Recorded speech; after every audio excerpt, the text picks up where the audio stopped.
உலகின் பற்பல இடங்களிலிருந்து சிலப்பதிகாரத்தை கேட்டுக் கொண்டிருக்கின்ற அன்பு உள்ளங்கள் அனைவருக்கும் என்னுடைய அன்பார்ந்த வணக்கம். நாம் இப்போது 29வது காதை. 30 காதைகள் சிலப்பதிகாரம் உடையது. அதுல 29வது காதையாகிய வாழ்த்து காதையை பார்க்க போகிறோம். அதாவது ஒரு காப்பியம் என்று சொன்னால் அது எப்படி இருக்க வேண்டும் என்பதற்கு தண்டி அலங்காரம் ஒரு இலக்கணம் சொல்லுகிறது. அலங்காரம்னா அணின்னு பொருள். வட சொல் அலங்காரங்கிறது வட சொல். தமிழ்ல இதற்கு அணி என்று பெயர். அணிகள் பற்பலவாக பெருகி இருக்கின்றன. 35 அணிகளை தண்டி அலங்காரம் பேசுகிறது. ஆனால் 100க்கு மேலாக அணிகளை பேசுகின்ற நூல்கள் எல்லாம் இருக்கின்றன. மாரண அலங்காரம் என்று ஒரு நூல் இருக்கிறது. இப்படி பல பல அணி நூல்கள் எல்லாம் பிற்காலத்தே தோன்றியது. ஆனால் இதை எதற்காக சொல்கிறேன் என்றால் மிகப்பெரிய பயனுள்ள ஒரு குறிப்பு. நம்முடைய தமிழை பொறுத்தவரையில் தொல்காப்பியர் ஓர் அணிக்கு ஒரு இயல் எழுதியிருக்கிறார். அது எந்த அணி? உவமை என்ற அணி. உவமையல் என்று எல்லா அணிகளும் அந்த உவமைக்குள் அடங்கும். அந்த உவமையை பலவேறு வகையாக வேறுபடுத்தி சொல்லுவதுதான் மற்ற அணிகள் எல்லாமே.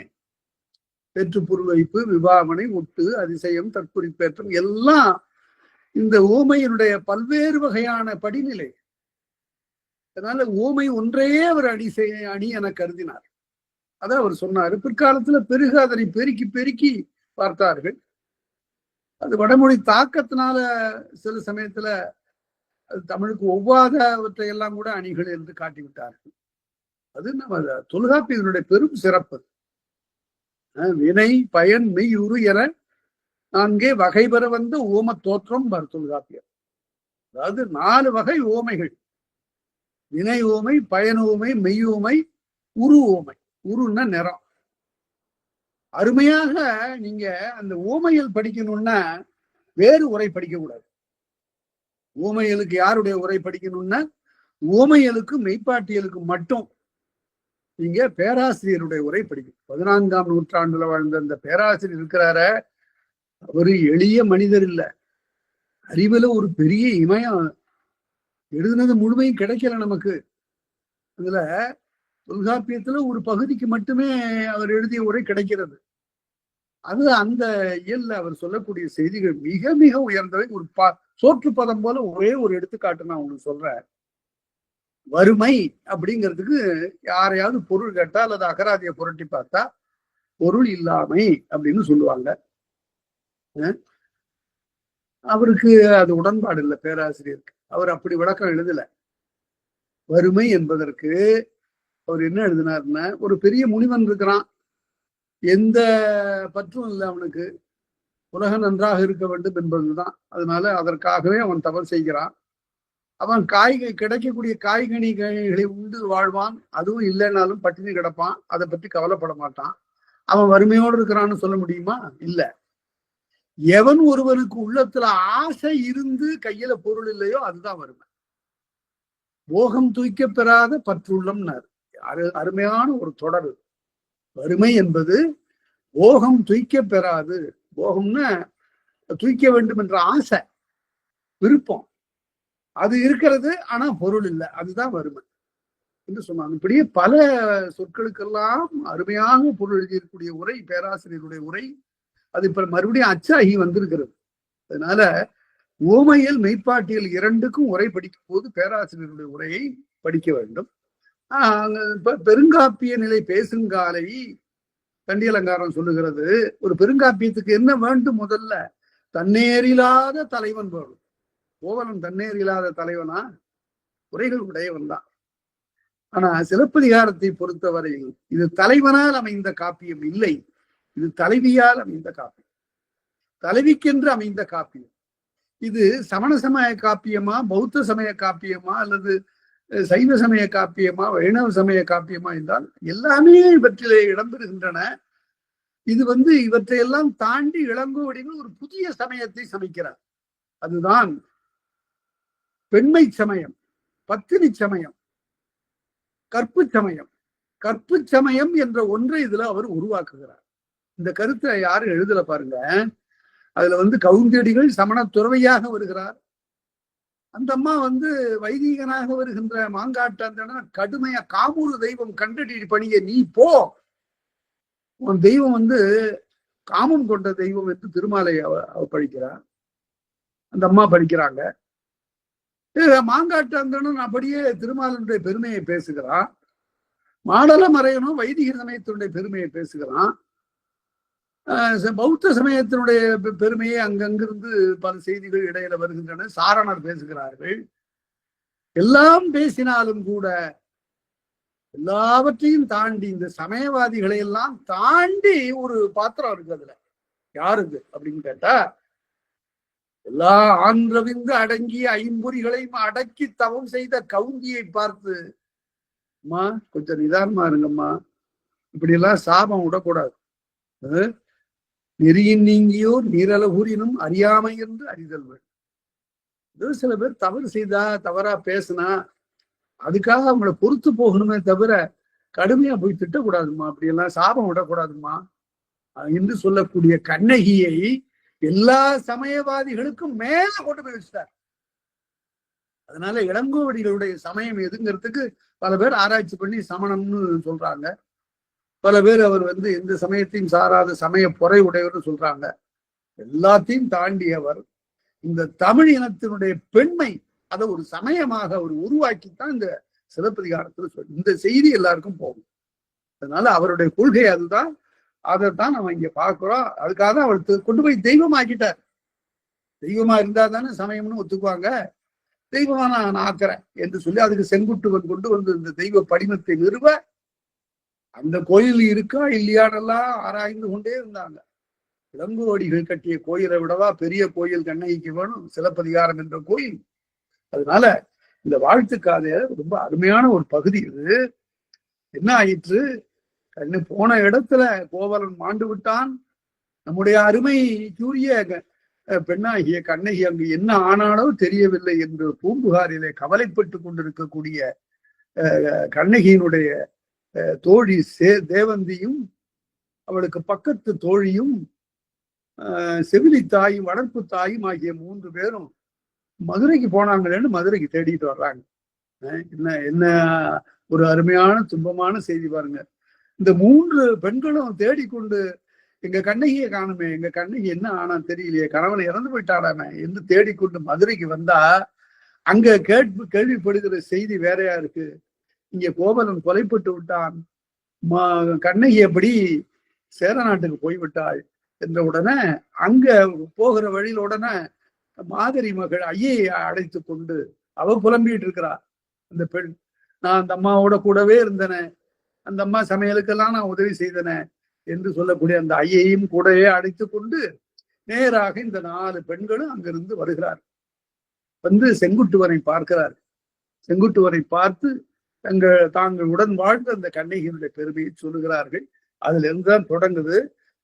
முதல்ல உரைப்பாட்டு மடைன்னு போட்டார் பாரு. அதாவது இது கவிதையும் அல்ல, உரைநடையும் அல்ல, கவிதை ஓசை அமைந்த ஒரு உரைநடை. இத ஒரு அழகாக பல வகையான இலக்கிய முயற்சிகள் சிலப்பதிகாரத்தில் நடந்திருக்கு. வரிப்பாட்டும் பாரு, வரிப்பாட்டுன்னு இசைப்பாட்டு. இது உரைப்பாட்டு மடை. மடைன்னா ஒரு பெரிய பாய்ந்து வரக்கூடிய ஒரு வெள்ளம், அது போல கடகட கடவென்று ஓடுது. அந்த உரைப்பாட்டு மடை இப்ப தொடங்குது. குமரியோடு வட இமயத்து உருமொழி வைத்து உலகாண்ட சேரலாதற்கு,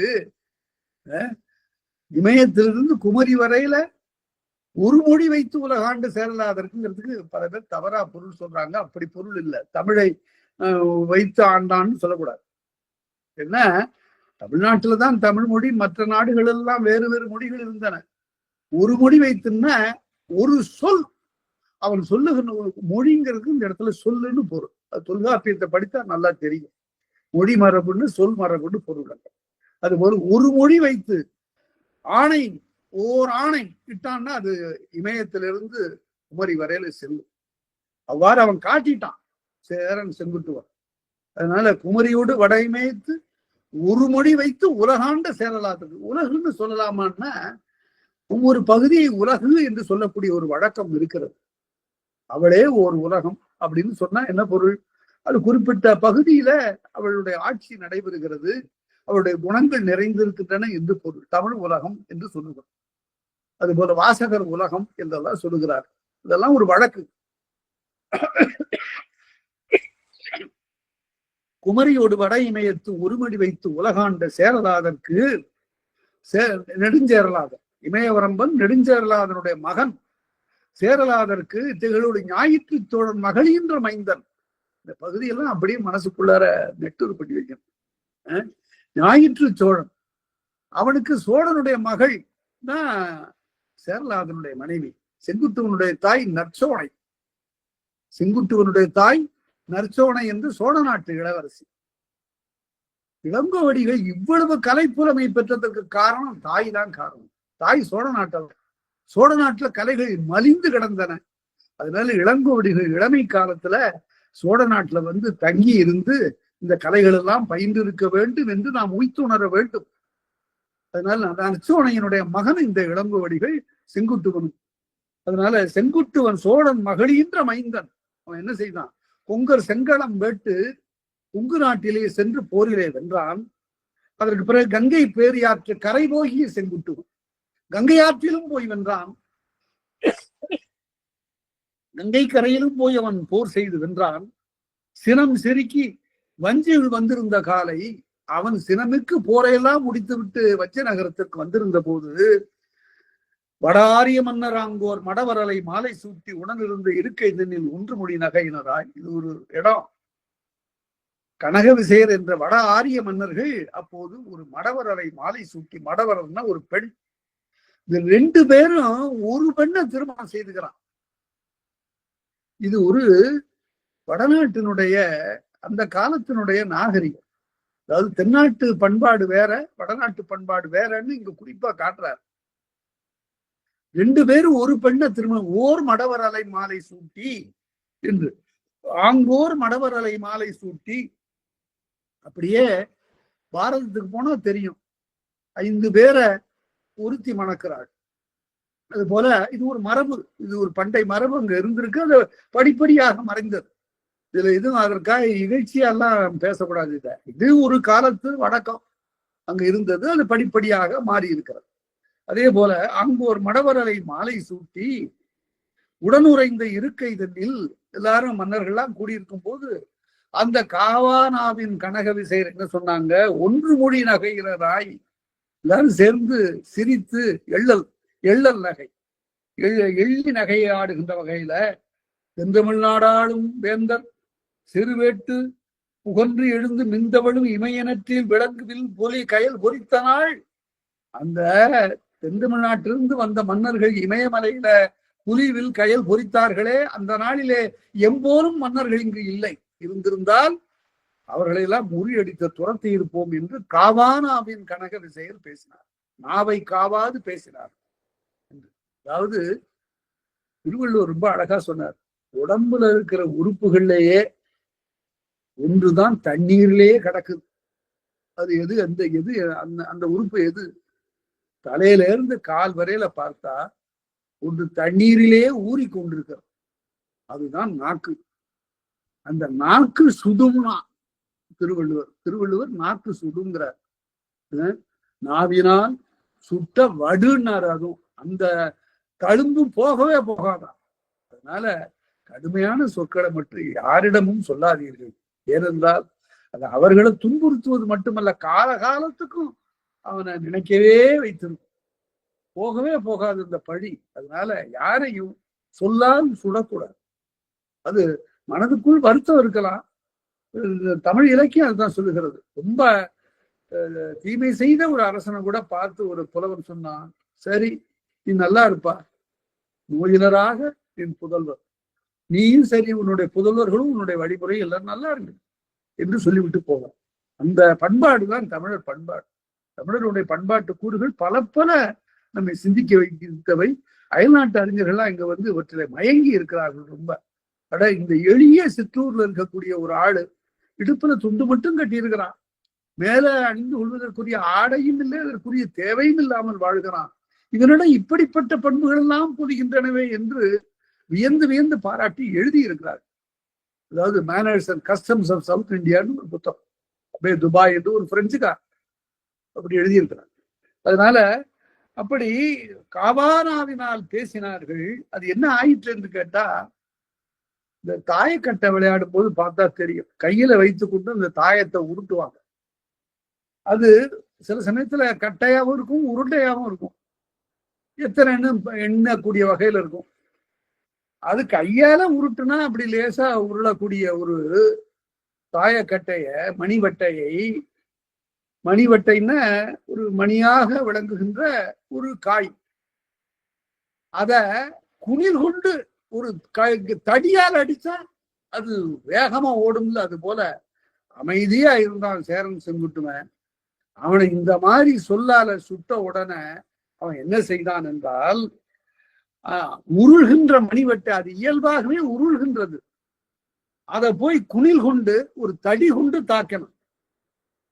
துறந்தது போல, அது போல இமயமால் வரை கற்கடவுளாம் என்ற வார்த்தை இடந்துறப்ப இமயமலையில கல் எடுக்கிறான் கடவுளுக்கு என்று அவர்கள் இகழ்ந்து சொன்ன அதையே கொண்டு ஆரிய நாட்டு அரசு ஓட்டி அவர் முடித்தலை அணங்காகிய பேரிமைய கல் சுமத்தி, அவர்களுடைய தலையில கல்லை சுமத்தி பொந்து நயந்த கொள்கையில் கங்கை பேரியாற்றிருந்து நங்கை தன்னை நீர்ப்படுத்தி, எடுக்கிற வரையில் தான் கல், எடுத்த பிறகு நங்கை கண்ணகி அதை கொண்டு வந்து கங்கை பேரியாற்றில நீராட்டி, அதற்காக தான் நீர்ப்படை காதையில பார்த்தோம்.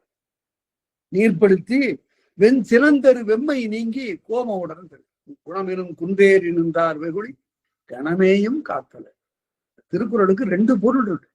அதாவது குணம் என்ற குன்றத்தின் மேலே ஏறி நிற்கக்கூடிய சான்றோர்கள் இருக்கிறாங்களே, அவங்களுக்கும் கோபம் வரும்.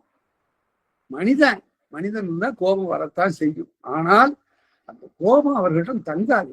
அது எப்படி இருக்கும்? நீரில் கடித்த வடுப்போல் மறையுமே சீரோடு சான்றோர் சினம்னார் அவ்வை. தண்ணீர்ல கழிச்ச கோடு போல அது உடனே மறைஞ்சிடணும். அதுதான் பண்பு. கோபம் வராம இருக்காது, சினம் வராமல் இருக்காது. அது வந்தா உடனே அழிஞ்சிடும். சில பேர் சொல்லுவாங்க, நானே கேட்டிருக்கேன், உன்னை என்ன சொல்லி திட்டுறதுன்னு தெரியலடாப்பா. அப்ப என்ன பொருள்னா, அவர்கிட்ட வசை சொல்ல இல்லைன்னு பொருள். அவரிடம் எந்த விதமான வசை சொல்லும் இல்லை. அது மாதிரி ஒரு பண்பின் உயர்ந்தவர்கள் இருக்கிறார்.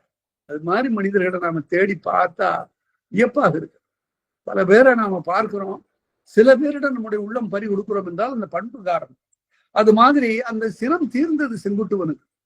அதனால்தான் நம்ம சென்றதுல பார்த்தோம், அந்த ஆரிய அரசர்களை எல்லாம் கொண்டு போய் நல்ல மாளிகையில தங்க வையுங்கள், அதற்கு பிறகு அவருடைய ஊர்களுக்கு அனுப்புங்கள் என்றெல்லாம் தன்னுடைய தளபதியிடம் சொல்லுகிறான் செங்குட்டுவன். அதனால யாரையும் அடித்து உதைத்து செருக்கோடு அவர்களை பார்த்து அவர்களுடைய நிலத்தை கைப்பற்றி கொள்ளுகிற நாகரிகம் தமிழ்நாட்டுல இல்லை. அதாவது காலையில வெல்லுவார்கள், மாலையில குடுத்துட்டு வந்துருவாங்க. அவன் அந்த வெற்றியை ஒத்துக்கொண்டு விட்டா போதும், உடனே திருப்பி கொடுத்துருவான். அந்த மாதிரியான இருந்ததுனால்தான் உலகம் முழுவதும் தமிழ் பரவாம போயிடுது. ஆங்கிலேயன் வென்ற நாட்டுல எல்லாம் கொடுத்துட்டு வர மாட்டான். ஒரு 100 ஆண்டு 150 ஆண்டு 200 ஆண்டு இருந்து கொடியும் படையும் நிறுவி தன்னுடைய மொழியை நன்றா பரப்பி தன்னுடைய நாகரிகத்தையும் பரப்பி அதுக்கப்புறம் தான் சரி இனி போய்தான் ஆகணும் போல இருக்குன்னு புறப்படுவான். அதனால என்ன ஆயிடுதுன்னு கேட்டா, மொழி வேரூன்றி நின்று போச்சு. அதனால ஆங்கிலம், பிள்ளைகள்லாம் ஆங்கிலம் நன்றாக பேசுகின்றன. இப்ப சென்ற கிழமை கூட அமெரிக்கா இருந்து ஒரு அம்மையார் ரொம்ப வருத்தமா சொன்னாங்க. அதாவது பிள்ளைகள்லாம் தமிழ் எழுதுறாங்க, அதெல்லாம் எழுத வருது அமெரிக்காவில, ஆனா பேச வரல, தமிழ் பேச்சு வரல. ஏன்னா தமிழ் பேச்சு மொழி வேறாகவும் எழுத்து மொழி வேறாகவும் இருக்கு, அதுலேயும் பயிற்ற வேண்டிய ஒரு தேவை இருக்கிறது என்று ரொம்ப நுணுக்கமான ஒரு கருத்தை அவர்கள் சொன்னார். அதனால உலகமெங்கும் ஆங்கிலம் பரவியதற்கு காரணம், எல்லா நாடுகளிலும் அவர்கள் 100 ஆண்டுகளுக்கு குறையாமல் ஆதிக்கம் செலுத்தினார்கள். அந்த மாதிரி ஆதிக்கம் செலுத்தாதது உயர் பண்பு தான் தமிழர்களுக்கு. ஆனால் அதனால என்ன ஆயிடுச்சுன்னு கேட்டா, விட்டுட்டு வந்துட்டாங்க, அங்கேயே தங்கி இருந்திருக்கலாம், விட்டுட்டு வந்துட்டாங்க. இப்பதான் பல நாடுகளிலும் சென்ற தமிழர்கள் அங்கேயே தங்கி இருக்கிறார்கள், தலைமுறைகளை தாண்டி வாழ்கிறார்கள். இப்பதான் இதுதான் தமிழை பரப்புவதற்குள்ள நல்ல சமயம், நல்ல நேரம். தமிழ் இலக்கியங்களை எல்லாம் அங்க கொண்டு போய் சேர்ப்பதற்கு நல்ல நேரம். வாழ்க்கைக்கு என்று ஒரு கல்வி இருக்கட்டும், பிழைப்புக்கென்று ஒரு கல்வி இருக்கட்டும்.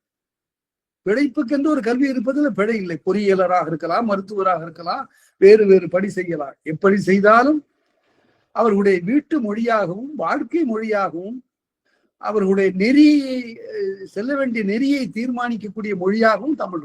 அதைத்தான் இந்த சிலப்பதிகாரம் எல்லாம் உணர்த்துகிறது. எதிர்காலத்துல இந்த இலக்கியங்களை எல்லாம் அடுத்தடுத்த தலைமுறைகள் பயிர வேண்டும்.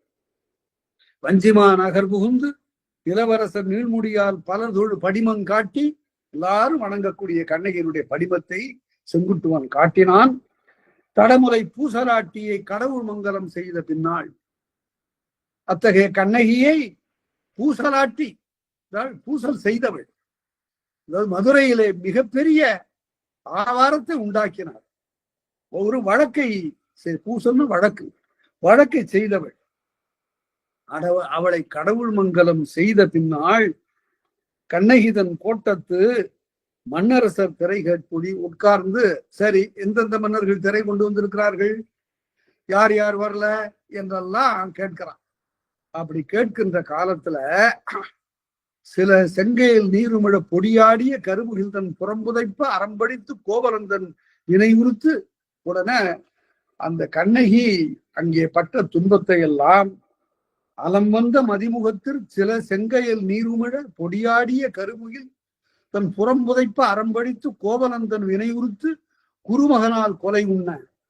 அதனால மிக அழகிய முகத்தை உடைய கண்ணகி, அவருடைய துணைவனாகிய கோவலன் வினை உறுத்து வினை கொண்டு வந்து செலுத்தியதுனால, இதுதான் தமிழர்களுடைய ஆழ்ந்த நம்பிக்கை.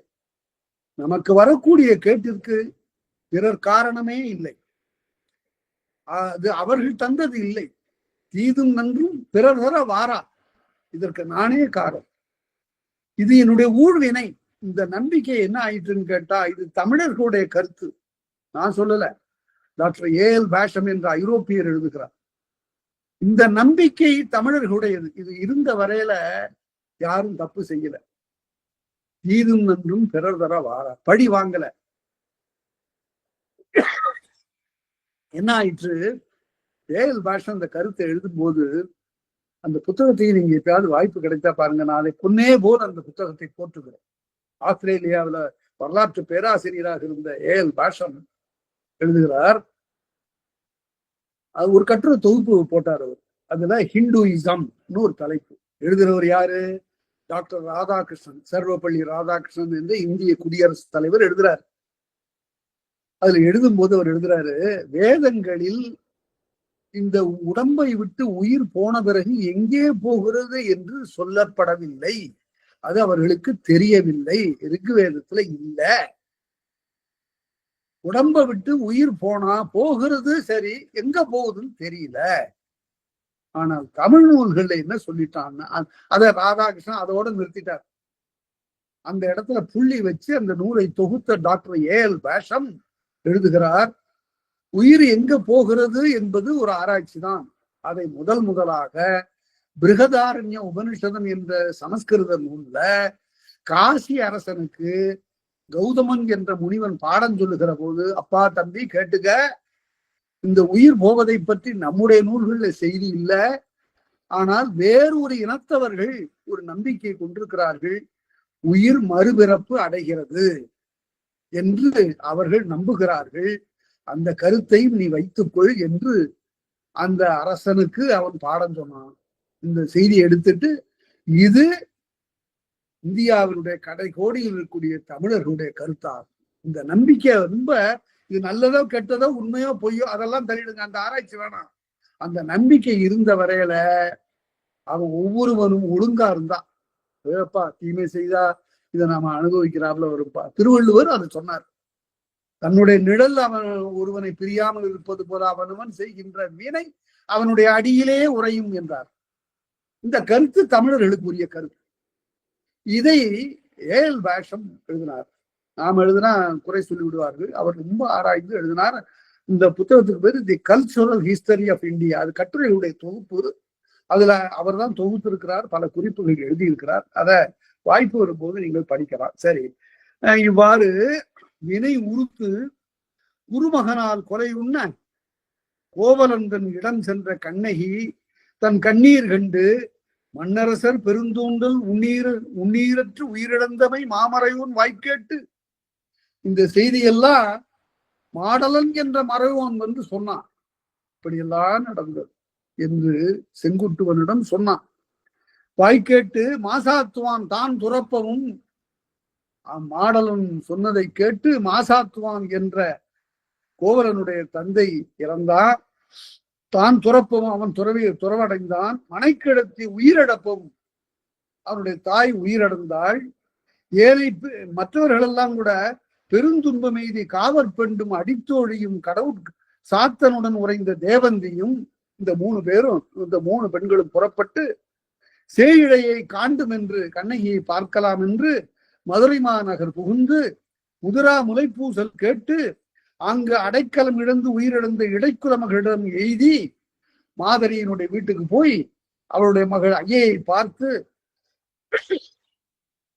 வையை ஒரு வழி கொண்டு வையை ஆற்றன் கரையோட போய் மாமலை மீமிசை ஏறி சேர நாட்டுக்கு போய் கோமகள் தன் கோயில் புக்கு கண்ணகியினுடைய கோயிலுக்கு வந்து கங்கைக்கு சிறப்புயர்ந்த செங்குட்டுவருக்கு திறமுறைப்பர்.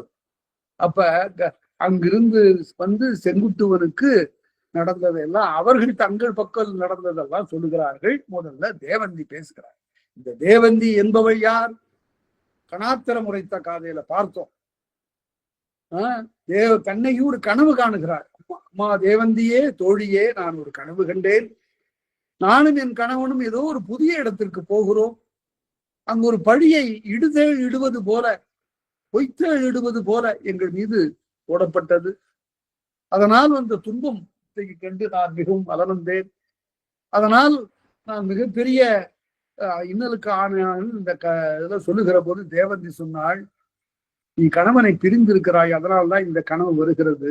அந்த கணவன் மீண்டும் வந்து சேர வேண்டும் என்றால் நீ செய்ய வேண்டிய நோன்பு ஒன்று உண்டு. அது என்னவென்றால், நீ இந்த ஊரிலே காமவள் கோட்டம் இருக்கிறது, மன்மதனுடைய கோயில் இருக்கிறது பூம்புகார்ல. அந்த கோயில்ல சென்று அவனை வழிபடுவதற்கு முன்னால் அங்க 2 குளங்கள் இருக்கின்றன. அந்த 2 குளங்களுக்கு பேர் சோமகுண்டம், சூரிய குண்டம். அந்த 2 குளங்களிலே மூழ்கி காமவேளை சென்று நீ கைதொழுதால் இழந்த கணவரை மீண்டும் பெறலாம் என்று சொல்லுகிற போது ஒரே ஒரு தொடர் சொல்லுகிறார். 2 சொற்களை சொல்லுகிறாள் கண்ணகி. வீடன்று, அது எம்மை போலும் மாதர்களுக்கு அது பெருமை இல்லை, இது எங்களுடைய நாகரிகம் இல்லை என்று அந்த பிராமண தோழியாகிய தேவந்தியிடம் சொல்லுகிறார். உங்களுக்கு அந்த நம்பிக்கை இருக்கலாம், நாங்க அப்படி கைதொடுவது பிற தெய்வங்களை வழிபடுவது இல்லை. இந்த இடத்துல நான் மறுபடியும் சொல்லுகிறேன், பல முறை நான் சொல்லி இருக்கிறேன். இந்த கருத்து சொல்லப்படாத கருத்து நான் பல கட்டுரைகள்ல எழுதியிருக்கிறேன். அதாவது தெய்வம் தொழாள் கொடுநற்றொழுவாள் பெய்யன பெய்யும் மழைங்கிறதுக்கு பொருள் தவறாவே எல்லாம் எழுதிட்டாங்க. தெய்வத்தை தொழமாட்டாள், கணவனையே தொழுவாள், அப்படி சொன்னவள், அப்படி இருப்பவள் பெய் என்று சொன்னால் மழை பெய்யும் என்று. அமெரிக்காவுக்கு கூட ஒரு பெய்யன பெய்யும் மழைன்னு ஒரு கட்டுரை, பெய்யன பெய்யுமா அப்படின்னு ஒரு கட்டுரை எழுதி கொடுத்துருக்கிறார். பெய்யுன்னா பெய்யுமா மழை அப்படின்னு. அப்ப சொல்லு, அப்படி பெய்யலன்னு அவ சரியானது இல்லைன்னல்லவா சொல்லிடுவாங்க. அப்படி இல்லை அந்த குறளுக்கு கருத்து. தெய்வம் தொழாள், இந்த தெய்வம்ங்கிற சொல்லுக்கு பொருள் வேற, தெய்வம்ங்கிற சொல்லுக்கு பொருள் வேற, கடவுள்ங்கிற சொல்லுக்கு பொருள் வேற. தெய்வம் என்பது யாதொரு தெய்வம் கொண்டீர் தெய்வமாகி மாதொரு வாகனார் வருவார்னு சொல்றது போல, தெய்வம்ங்கிறது அவரவர்களுடைய உள்ளத்திற்கு தகுந்தாற் போல, நம்பிக்கைக்கு தகுந்தாற் போல வைத்து வழிபடுகின்ற ஒரு வடிவம். பிள்ளையாரா இருக்கலாம், புத்தரா இருக்கலாம், சமணரா இருக்கலாம், ஒண்ணுமே இல்லாம இருக்கலாம். அதுக்கு பேர் தான் தெய்வம். தெய்வம் என்பது உரு படிமம். இங்க கண்ணகி ஒரு தெய்வம், இது ஒரு உரு படிமம். அதாவது ஒரு பெண் தன்னுடைய வீட்டுல ஒரு தெய்வத்தை வைத்து வழிபட்டாள், ஒரு பிள்ளையாரை வைத்து வழிபட்டாள். பிள்ளையார் தான் அவளுக்கு தெய்வம். ஏன்னா அவங்க அப்பா அம்மா பிள்ளையாரை தான் வழிபட்டாங்க, பிள்ளையாரே வழிபட்டாங்க. அவளை திருமணம் செய்து கொடுக்கிற போது அங்க சொன்னாங்க, எங்க வீட்டுலம்மா நாங்க முருகனை தான் வழிபடுறது. சரி, அவ்வளவுதான், முருகனை தான் வழிபட்டது. தெய்வம் தொழாள்னு இப்ப பாருங்க, ஒரு காலத்தில் தான் நம்பி இந்த தெய்வத்தை, மரபு வழிவந்த தெய்வத்தை தொழார். தெய்வம் தொழாள் கொடுநற் தொழுதெழுவாள் கணவனை அங்கு தெய்வமாக வணங்குகிறாள். கணவனுடைய குலத்தார் யாரை தெய்வமாக கொண்டிருக்கிறாரோ அவர். இது யார் சொல்றாருன்னா நான் சொல்லல, தெய்வம் அஞ்சல் அப்படிங்கிற தொல்காப்பிய பகுதிக்கு பேராசிரியர் உரை எழுதுகிறார். தன்னுடைய குடும்பம் வீட்டுயார் தொழுகின்ற தெய்வத்தை தொழுகின்றவள். அப்படி அந்த நம்பிக்கையோடு வாழக்கூடியவள். பெய்யன பெய்யும் மழைன்னு எப்படி பாவேந்தர் எழுதினாரு.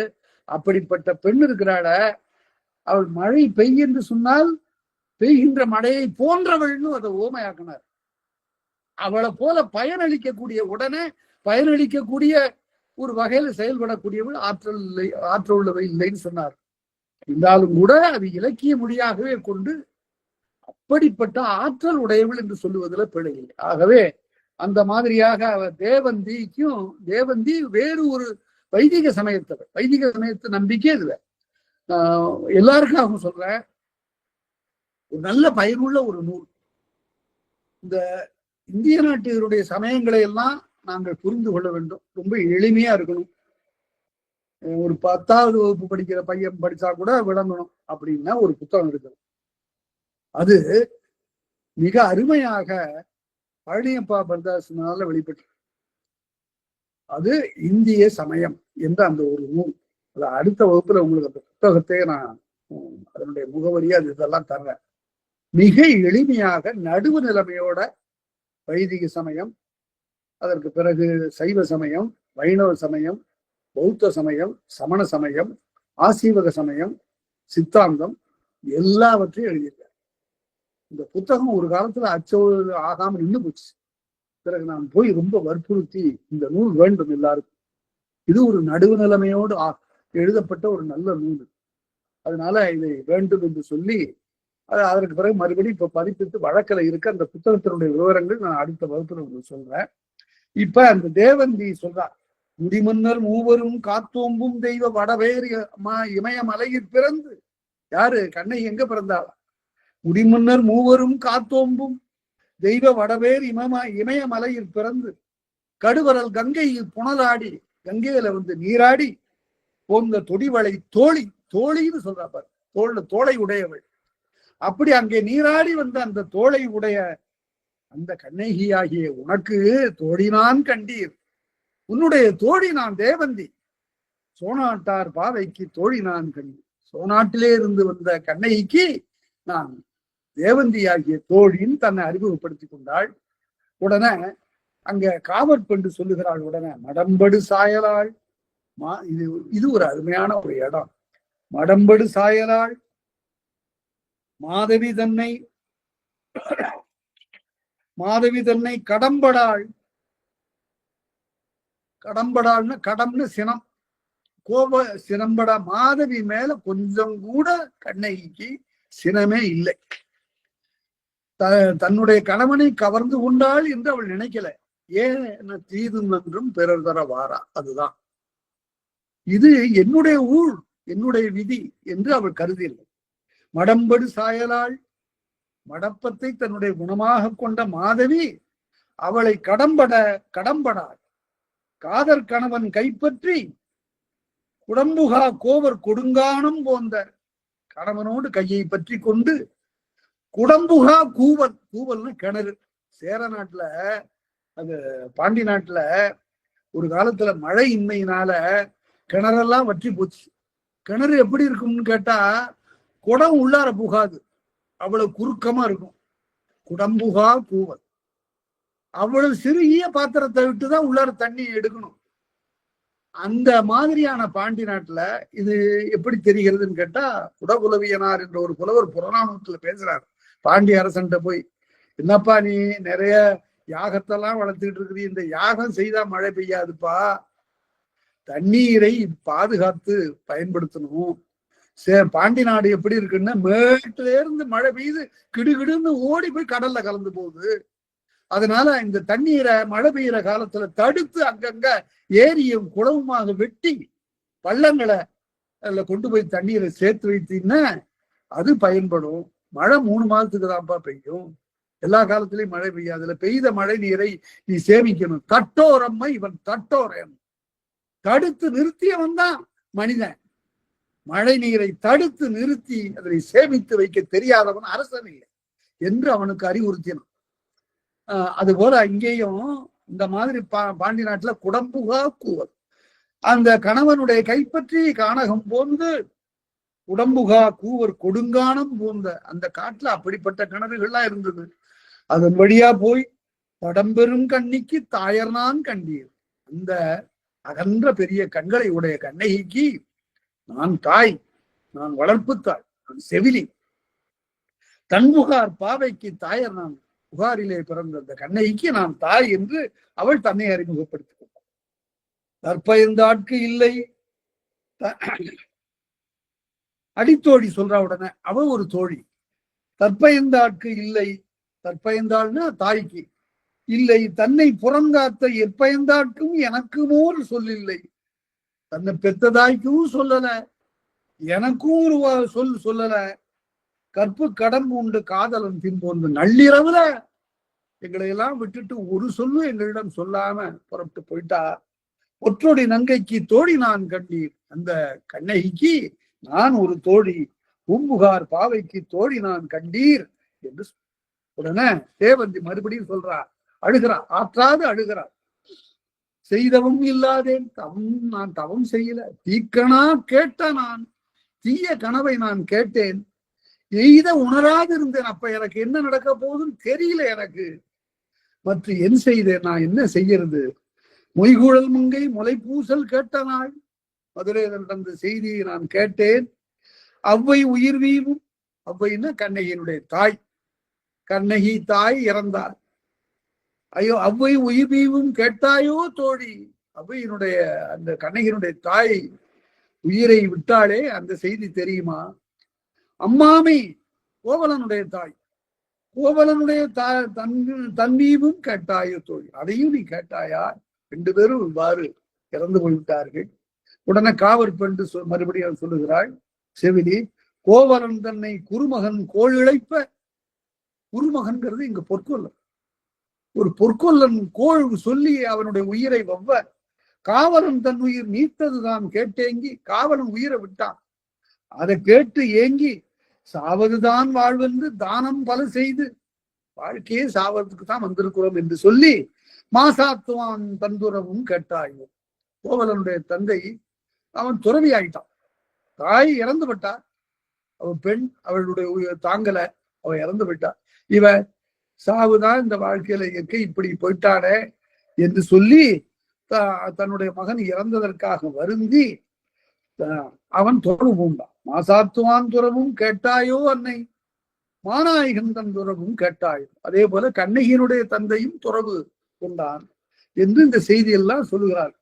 அடித்தோடி காதலன் தன்வீவும், கோவலன் இறந்து பட்டதையும், காதலி நீ பட்டதும், காதலியாகிய நீ கண்ணகி நீ பட்ட துயரத்தையும், ஏதிலார் நம்பூரும் ஏச்சுரையும், மற்றவர்கள் சொல்லக்கூடிய ஏச்சு பேச்சையும் கேட்டேங்கி, போதியுங்கள் மாதவர் முன் புண்ணியதானம் புரிந்த மாதவி. மாதவி எல்லாரும் ஏசுனாங்களாம், இவளால் தான் வந்தது அப்படின்னு. அவ என்ன செய்தா?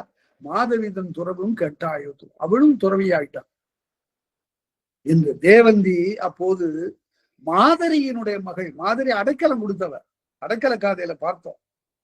அந்த தேவந்தி ஐயை, அந்த மாதரியினுடைய மகள் ஐயை பார்த்து, ஐயோ இவ இந்த பெண்ணு பாவம், கண்ணகிக்கு துணையாக இருந்தா, சில நாள் பழகணும், அப்படியே நேசம் அப்படியே பொங்க அவர்களை அரவணைத்துக் கொண்டார். அந்த ஐயந்தீர் காட்சி அடைக்கலம் காத்தோம், அடைக்கலம்னு கொடுக்கப்பட்ட ஒரு பொருளா சேர்ந்த கண்ணகி, வல்லாதேன் பெற்றேன், எனக்கு ஒரு காப்பதற்குரிய வலிமை இல்லை, மயல் என்று உயிர் நீத்த அவ்வை மகள், அவ மாதரி உயிரை விட்டா, அடைக்கல பொருளுக்கு கேடு வந்தது, அதை தடுக்க ஆற்றல் இல்லாமல் போய்விட்டது எனக்கு என்று சொல்லி அந்த ஆயர்குல மடந்தையாகிய மாதரி அவளும் உயிர் நீத்தாள். அதற்கு பிறகு அவ்வை மகள் இவள், இந்த ஐயை இருக்கிறாள, அம்மணம் பட்டியலா, இவ திருமணம் செய்து கொள்ளல, வேண்டாம் என்று சொல்லிவிட்டாள். மாமி மடமகளை கண்டாயோ, இந்த ஐயை என்ற இந்த பெண்ணை பார்த்தீர்களா என்று சொல்லு. செங்குட்டுவன் அப்பதான் இதெல்லாம் செங்குட்டுவனுக்கு சொல்லப்படுகிறது. பழைய வரலாறுகள் எல்லாம் யார் யார் என்று சொல்லி நல்ல அறிமுகத்தோடு செங்குட்டுவனுக்கு சொன்ன உடனே அப்படி நிமிர்ந்து பார்க்கிறான். என்னே இகுது என்னே இகுது என்னே இகுது என்னே 3 முறை சொல்லலாம். எப்பவுமே இந்த மாதிரி வியப்புக்குரிய சொற்களை 3 முறை சொல்லலாம். அதுக்கு அந்த இலக்கணப்படி என்னே இகுது என்னே இகுது என்னே இகுது என்னே கொல் பொன்னம் சிலம்பில் புனை மேகலை, அதாவது பொன்னாலாகிய சிலம்பை புனைந்து கொண்டு மேகலை இடுப்பிலே மேகலை அணிந்து கொண்டு கையிலே வளையல் பூண்டு நல்வயிர பொற்றோட்டு நாவலம் பொன்னிடை சேர் நல்ல பொன்னாலாகிய தோட்டை அணிந்து கொண்டு வானத்துல ஒரு மின்னல் கொடி வந்தது. கண்ணகி அப்படி மின்னல் கொடியாக தோன்றினாளாம். நீவி சென்றில் தோன்றுமால் வானத்தின் கண்ணே தோன்றுகிறது பாருங்கள் அப்படின்னு. அப்ப கண்ணகி வானத்திலிருந்து வானொலியாக, அசரீரியாகங்கிறதுக்கு வானொலியாக கண்ணகியார் கடவுள் நல்லடி காட்டியது தென்னவன் தீதிலன். அப்பதான் சொல்றார் பாண்டியன் குற்றமற்றவன், தீதிலன் தேவர்கோன் தன்கோயில் நல்விருந்து ஆயினான். அவன் வானவர் உலகத்துல சென்று சேர்ந்து விட்டான். அவன் தவறு செய்யவில்லை, அதனால அவன் வானவர் உலகத்துக்கு போயிட்டான்.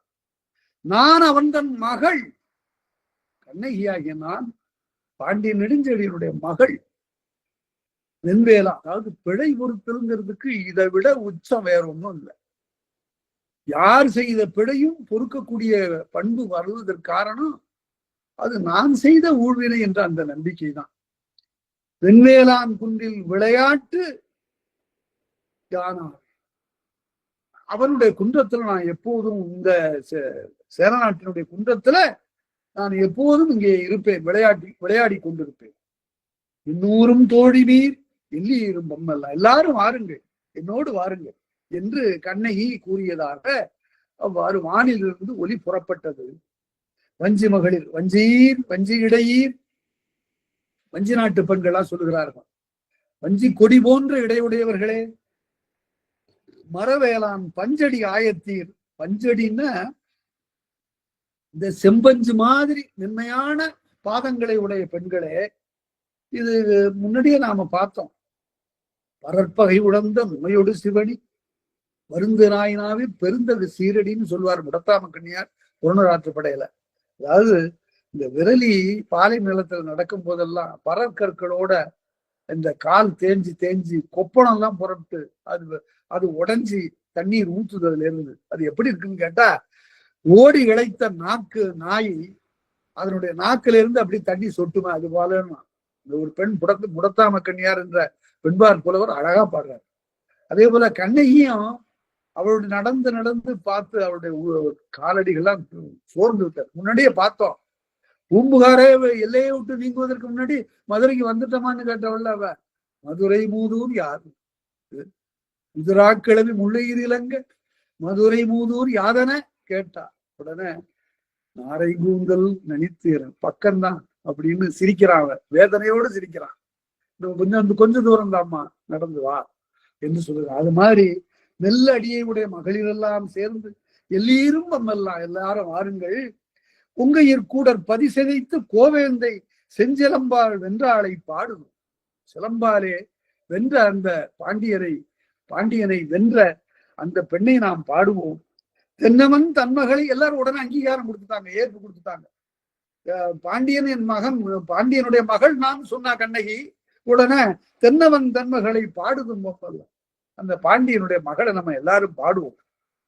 செங்கோல் வளைய உயிர் வாழார் பாண்டியர் என்று.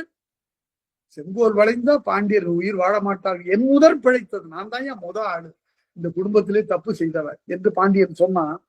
அதனால எங்கோ முறைனா இயம்ப அப்படி பாண்டியன் சொல்ல இந்த நாடு அடைந்த வஞ்சி நாட்டுக்கு வந்து சேர்ந்த பைங்கொடி பாவையை பாடுதும் பொம்மல்லாம், அவளை நாம் எல்லாரும் பாடுவோம். பாண்டியன் தன் மகளை பாடுதும் பொம்மல்லாம், பாண்டியனுடைய மகளை நாம் எல்லோரும் பாடுவோம் என்று வஞ்சி நாட்டு பெண்கள் சொல்லுகிறார்கள். அப்ப ஆயத்தார்லாம் என்ன சொல்லுகிறார்கள்? வானவன் எங்கோ மகள் என்றான். நாமெல்லாம் என்ன சொன்னோம்? சேரனுடைய மகள் தான் கண்ணகின்னு சொன்னோம்.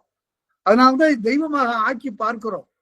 ஆனால் வையார் கோணவன் தான் பெற்ற கொடியன், அவளும் நான் பாண்டியனுடைய மகள்னு சொன்னோம். இப்ப தீர்ப்பு சொன்னோம்.